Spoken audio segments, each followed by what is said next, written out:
Tai kaip aš paklausiu, kaip Aleksą pristatyti, sako, gali pristatyti kaip Kurk Lietuvai ir Miesto Lietuvoje valdybos narį. Aleksas taip pat turi labai didelę patirtį finansų srityje, NVO sektoriuje. Taip pat jis buvo tas žmogus, kuris dalyvavo dėrybose dėl Lietuvos įstojimo į Europos Sąjungą.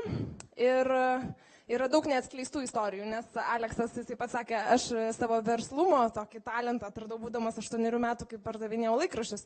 Ir sako, nuo to laiko aš prisidėjau prie daugiau negu 10 startupų atsiradimų. Ir ta tokia, ką istorija nutyli, tai yra, kad ne visi tie startupai išgyveno. Bet Aleksas šiandien irgi yra paruošęs vieną istoriją. Tai prašau, Alex Gibb, pranešimas anglų kalba. Sėkmės.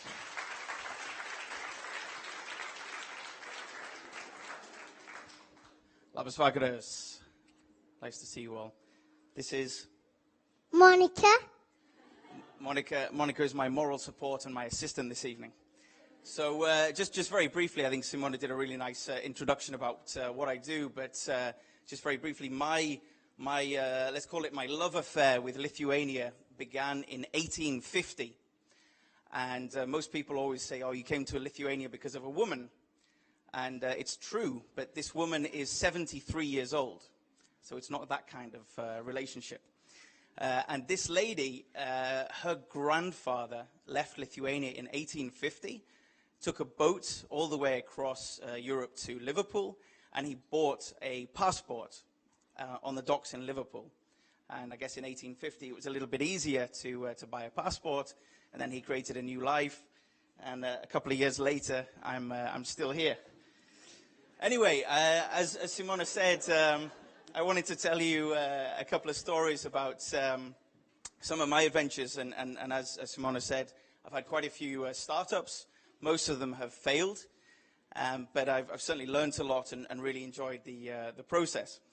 So let me tell you about one of the first major screw-ups that I had. Let me take you back to 1998. I guess some people might not have even been born in 1998, but I was at university in Edinburgh, in Scotland. That's where I first went to university. And I was studying international business and languages. And I got a phone call from a family friend saying it would be, they would like to do some business with me. So I thought this was a fantastic opportunity, first year of university. Let's do something fun. So they tell me, look, we're coming to Edinburgh next week. There's this really important meeting at the Hilton Hotel at Edinburgh Airport. Will you come along? So, of course, I thought, fantastic opportunity. You know, Hilton sounds very fancy. The airport must be very important. Somebody's flying in. So they said, okay, will you be, properly dressed? Will you come on time? And also they're looking for somebody to help with Scandinavia. So maybe, some like Swedish people or Norwegians. I said, yeah, no problem. We'll come to the meeting. So I asked them, so what's the business? They said, oh, we can't tell you. It's top secret. But you can earn a 6-figure salary in the first year. So, I was already spending the money. I was thinking, £100,000, maybe 200, pretty confident. So we, imagine young students, we get all dressed up, we put our suits on. It's obviously ill-fitting, oversized, we look ridiculous. And me and this Norwegian guy, we turn up at the hotel. And we're sitting there, we come in. There's a couple of other people in the room. A very important-looking man with a very expensive suit walks in. And he starts telling us all about this fantastic business and how you can sell and how you can make lots of money. And every time you sell, you get a commission. And then if they sell, you get a commission on that. And sounds very exciting. So at the end of the session, they say to us, okay, are you interested? We're like, yeah, of course. So it costs £80 to join. Once you've paid your £80, then you're in the system. You can start to sell. Fantastic. I open my checkbook. Of course, no Revolut in those days. So I open my checkbook. I pay the £80, and we go back to the campus, to the university. So of course, we're feeling really important international businessmen at this stage. We walk into the kitchen where all my friends are sitting around. So they're like, okay, so what's the business? What's the business? We're like, well, it's like this really important international business, and it's called Amway. They're like, oh no, not that bullshit pyramid selling thing. Oh no. So I realized, I don't know how many of you don't know Amway, but Amway is basically a pyramid selling, like complete nonsense scheme. So then we start to feel a little bit ridiculous. And of course the £80 is gone. And we were I think I was counting yesterday, you know, 1998, £80, if you count it in happy hour, it's like 80 beers. So that's like quite a lot of money. Anyway, and so I thought, okay, well, you know, I'll try it on some other friends. Maybe they've never heard of Amway. So I tried it on some other friends, exactly the same reaction. I tell my dad, I said, Dad, you know, I've got a really interesting business idea.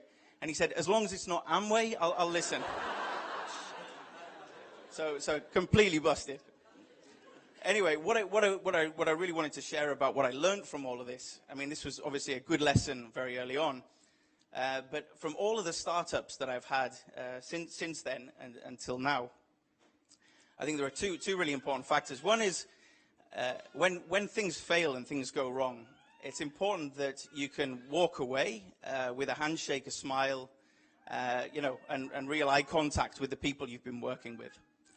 And I'm really happy to say that of all the failures I've had, we've still maintained that sort of professional integrity and that sort of solidarity at the end of all of the projects. The second aspect, which I think is really important to take away, is about being ready to, you know, only spend or only invest as much as you're willing to lose. And I would say that in every single case, I've only lost money that I would be happy to lose again. And that's also kind of an exit check. You know, would we go back and spend the same money again for the experience that we got? And when I think about, you know, the cost of getting another business school degree or something like that, then, you know, these startups and these failures, you know, they don't cost anything like that, but the experience and the learning you get from them are really fantastic. So that was my brief story about Amway. I think I've never told this to anyone before in Lithuania, so I'm really happy with such an intimate crowd.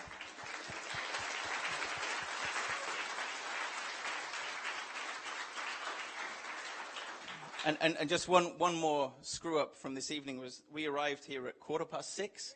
I wanted to be on time. I got the time a little bit wrong, so Monica has been extremely patient to sit here and wait for nearly 2 hours now. So thank you, Monica.